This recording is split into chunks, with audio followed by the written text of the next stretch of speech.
উফ, কে রে? আরে আমি কিন্তু ভূত না, হ্যাঁ আমি কিন্তু জলজন্ত একটা মানুষ। তা আমাকে দেখে এইভাবে চমকে ওঠার কোনো কারণ নাই। মানলাম জলজন্ত মানুষ, তাই বলে তুই এভাবে আসবি? শোন, এই দুপুরবেলা সবাই দেখলাম সবার ঘরে বসে আছে, তোকে সারা বাড়ি খুঁজে কোথাও না পেয়ে খুঁজতে খুঁজতে এখানে চলে আসলাম। বাহ, আমার মুখ দেখতে তোর এত ভালো লাগে? অজুও তার খুঁজে পাস না না? আচ্ছা, যে কথাটা আমি বললাম তুই এভাবে আমাকে উত্তর দিলি, তুই কি সোনাকে এভাবে বলতে পারতি? পারতি না। দেখ, কারোর সাথে তুলনা দিবি না। তুই কি চাইলেও সোনার মতো হতে পারবি? পারবি না। শোন, সোনার মতো দুইটা চোখ, দুইটা হাত, দুইটা পা সবই আমার আছে, কিন্তু পার্থক্যটা কি জানিস? পার্থক্যটা হচ্ছে তুই সোনার মনে ঢুকতে চাস আর তুই আমার মনে ঢুকতে চাস না, এই হচ্ছে পার্থক্য। তবে শোন, তোকে বলি, তুই কিন্তু না শুধু আমার হবি, বললাম না তুই শুধু আমার হবি।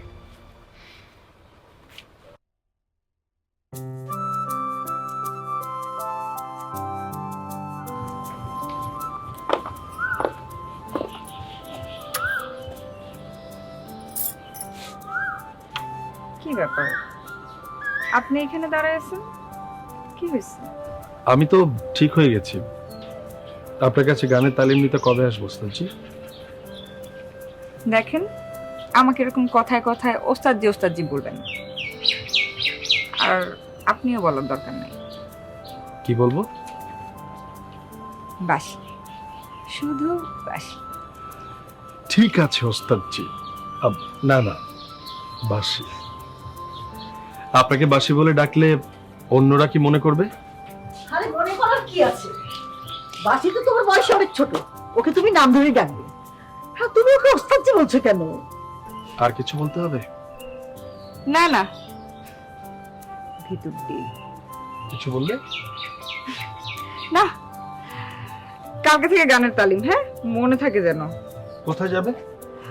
চৌধুরীর বাড়িতে গানের পালা আছে, ওইখানে আমার গান গাইতে হবে।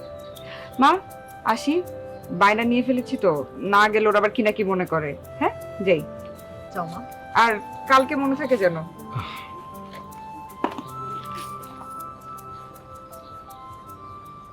বায়না কি বললো?